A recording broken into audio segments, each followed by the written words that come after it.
As a huge GoPro fan, I am so excited that the new Media Mod 2 for the GoPro Mission series, this is the Mission Series Pro, is finally released. You know, again, if you are like a connoisseur of video and audio, this is definitely like a device to help you take that to the next level with your kind of audio. Again, these things are awesome. It's definitely heftier here. I've done a quick unboxing. I'm gonna go over some very quick features of it. We're not gonna go into like super detail. Again, I haven't even used it yet, so I can't post my like super thoughts, but we're gonna go over the features and stay tuned for my next video, which is actually kind of like my review of it. So if you enjoy it, make sure you like and subscribe. Check out the unboxing. Now again, this new Media Mod 2 is definitely for, you know, premium users who are definitely going to try to do some, they want the highest quality audio, they want to sync some external mics, because that's really like the big thing is the mic array. Again, we're going to go into detail of kind of how it's using those beamforming technology at the very end here. Again, this is just an overview, it's not an in-depth preview or review. But yeah, having those extra audio ports, it comes with two 3.5 millimeter mic inputs for external mics, and you can have a line-in timecode sync, so you can be synced up. And also has the monitoring for live low latency headset monitoring. The big thing is the 32-bit float. So not only does the device itself have 32-bit float, but it also enables 32-bit float with an external mic. Of course, you have the mountain system at the bottom. You have the Micro-HDMI ports. Those support up to 4K 60 for an output to external monitors. So you're actually getting a really good look of what you're recording.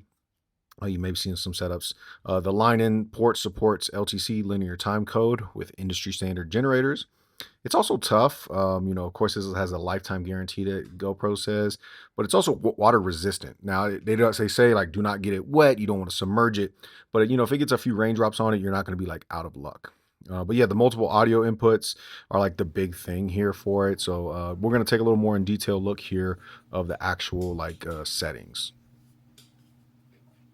Look of the little kind of features, you can see where the audio is picking up monitoring on this. So again, if you want to actually go in here, and we will go to the tracks here. So you got a couple different settings here with the Media Mod mics. So obviously we got the meter, leave that on.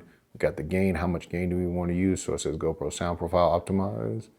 Automatic gain control, actively adjust sound to a target level while maintaining transients. Or you can manually adjust it here on the decibels. So we'll just kind of leave that there with GoPro. I guess the limiting, so we'll go to manual here, and then it should let me go to limiting. So turn on to prevent high clipping of high audio levels. So if something gets really loud, it's gonna automatically adjust that here. Okay, I'm gonna leave it kind of how they have it here. And this is probably one of the coolest features is that the multi-directional thing here. Let me see if I can tighten up here to where you can read this. So it's the mic pickup pattern. You can see a little picture here. So you got the cardioid, which is just like isolates audio sources in front of your camera. The rear isolates audio sources behind the camera. Multi or bidirectional simultaneously records front and rear audio to left and right channels. Omnidirectional evenly captures audio sources all around the camera. Focus stereo. Not gonna keep reading all these for you. Natural stereo, immersive stereo, and variable stereo. So this one's probably cool too. Automatically matches the stereo audio width to your video digital lens. So it's kind of knowing where your subject is at is what it's making that seem like. So, but yeah, that's just a quick rundown of some of the features here. You know, stay tuned for my thoughts.